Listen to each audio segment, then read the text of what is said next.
Matilde. So, yung diamond necklace, ginamit ni Matilde sa isang wall, which is sobrang extravagant nga yung wall. And ang mga nandun ay yung mga hits. Ngayon, dun sa wall, nakaptivate niya yung attention ng mga tao dahil siguro dun sa suot niya na diamond necklace. Pero, Matilde remains bitter kasi alam niya sa sarili niya na hindi na lang talaga sa kanya yung necklace. Next. Raisa. After the ball, Matilda realized that she had lost Madame Forestier's necklace. Frantic with worry, she and her husband searched in vain for the missing jewelry. Unable to find it, they faced the reality of replacing the necklace at a cost they could ill afford. Okay, so ang sunod na nangyari, nawala yung diamond necklace na hiniram niya kay Madame Forestier. So siya ay natakot. At ang una niyang nasa isip, tinanggap na niya na hindi na nila mapapalitan yung necklace. So kanilang kailangan gawin daw ay palitan nila yung necklace or mabayaran. She and her husband searched in vain for the missing jewelry pero hindi nila mahanap. So kahit ano daw ay gagawin nila para bayaran lang yung nawalang necklace. Let's see what happened next. Mention. Monsieur Loisel suggested borrowing money or selling it to settle the cover with them. But Matilde insisted on purchasing a replacement necklace without revealing the loss to Madame Forestier. They found a similar necklace at the jeweller's shop, but it came at a healthy price, plunging to Loisel into years of fulfilling them. Okay, so pinakang thought nangyari ay bumili sila, di ba? They work hard para makabili ng panibagong necklace. And then yung nahanap nila na similar necklace ay sobrang mahal. At dahil nga doon, nabaon sila sa utang. And, Gaya. To repay their creditors, Monsieur Loisel worked tirelessly, taking on extra jobs and sacrificing his own comfort to support his wife. Meanwhile, Matilde suffered in silence, hunted by the burden of his deception and the consequences it had brought. So, para mabayaran yung mga pinagkakautangan nila, so they work tirelessly, taking on extra jobs and sacrificing their own comfort para lang supportahan yung kanyang asawa, yung husband. So, meanwhile, Matilde suffered in silence, hunted by the burden of her deception and the consequences it had.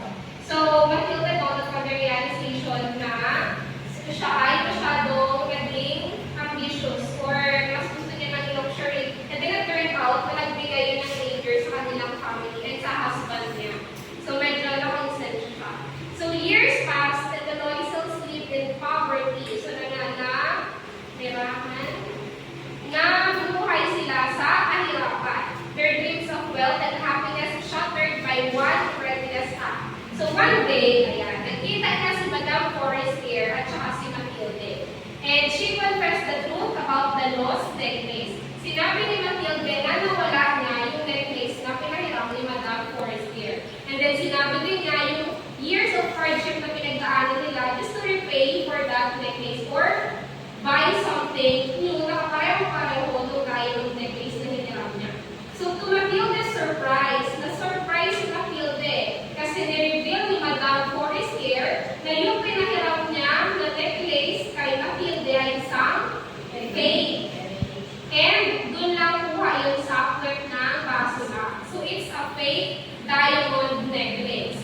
So yun na yung naging nagpamula, naging awakening call kay Matilde na she realized the folly of her vanity and the price she had paid for her obsession with appearances. What do you think is the moral of the story? By the way, I think I have a story. Yes. How was the story? How was it? Good. Good? How good it is? Very good. Kasi diba, hindi mo naman i-expect talaga na fake pala. So it turned out na yung pinaghirapan nila ay wala din. Kasi unang-una pa lang ay pangit naman na talaga yung necklace. Hindi na siya worth replacing. What do you think is the moral of the story, Tisha? I think the moral of the story is for us not to be too ambitious and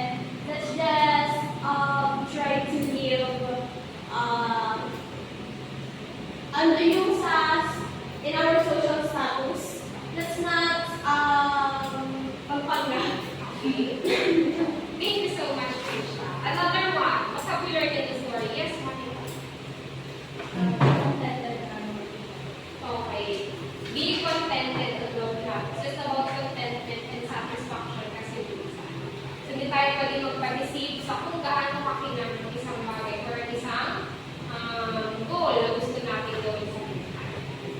So I have here a group activity. So this group activity is a role play, and we're gonna select a specific scenario into story, and you have to act it out. It's a role play. So make sure to use English medium in the dialogue. So I will group you into two groups, 1 and 2, and then ang gagawin nyo nga, pipili kayo ng specific scenario dun sa story, and then you're gonna act it out. And you're gonna use English medium for your dialogues. Naintindihan? Yes. Okay, kindly count 1, 2, 1, 2, 1, 2, 1, 2, 1, 2, 1, 2, 1, 2, 1, 2. Okay, so kindly go to your groups, and I will give you 10 minutes for the activity. 1 and 2.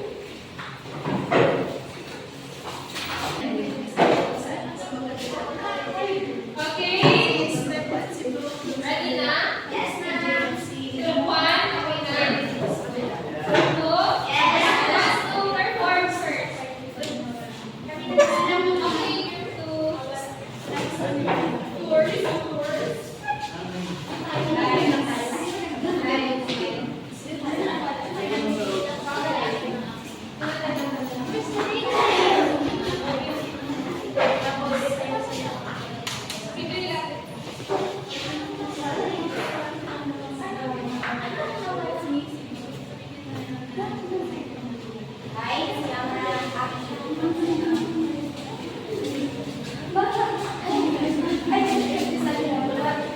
I'm sorry. Why? I've lost your necklace during the ball.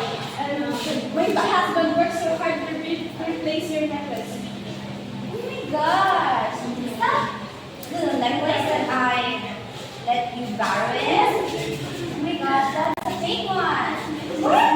It was just an imitation for a real diamond necklace. It came from the bottom of the glass. What? I can't believe this. My husband worked so hard to replace the necklace. Oh my gosh! That's the moral. So don't borrow anything and be too ambitious. Okay, bye. Let's go. I shouldn't just be too ambitious, and I should just be contented with my life.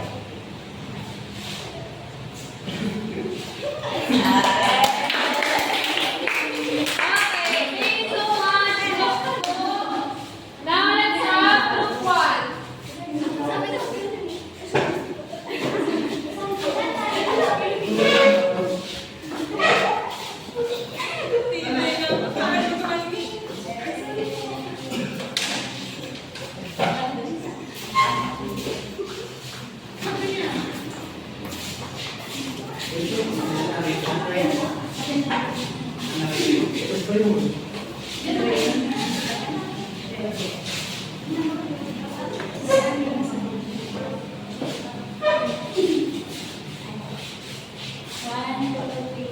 Mr. Rizal coming home from his work and greeted by the building. Honey, I'm home. Oh, hi, Annie. Oh, before I do that, I got an invitation that we have to attend. Oh, really? Yes, Where? the ball. Oh! Oh, really? That's good, that's good. But, you know, we don't have any stuff. I don't have anything that we to wear. Oh, I forgot. Don't worry, I got you. Okay, thank you, honey. Matilda, obsessed with elegance and wealth, decided to borrow a diamond necklace to Forrester. Oh, hi, friends. Hello, my friend. How are you? I'm fine. Oh, that's good. You know, can I get a favor? I need to attend the party and I don't have any towels to wear. Oh, what do you want? Can you lend me some your towels? Yes, I will lend you a diamond necklace. Oh, thank you very much, Yes. friend. You'll be one confident girl in Yes, the party. thank you, thank you. Okay, Lorraine Landas. Thank you very much.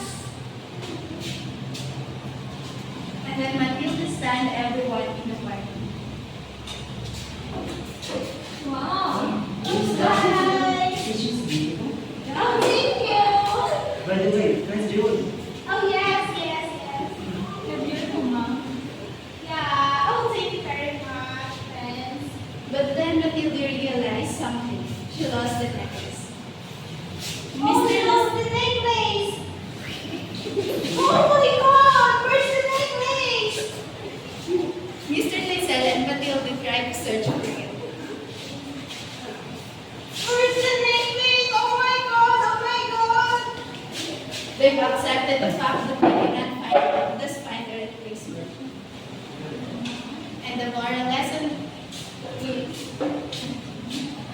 we need to be contented on what we have in our life. Yeah. Okay.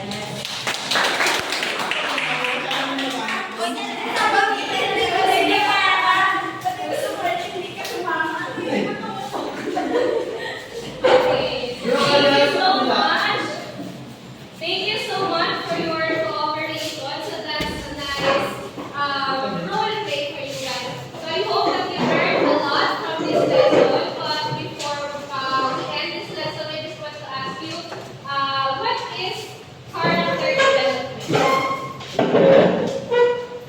What is character development? Yes, Ethan. Character development is the transitory changes of a certain character in certain stories, such as the dying of happiness. The character is obsessed with wealth and elegance, and through the challenging times of losing the necklace, they suffered in poverty, thus changing their mindsets and perspective that wealth and elegance isn't always what we need in life, but being contented in what we already have. Thank you so much.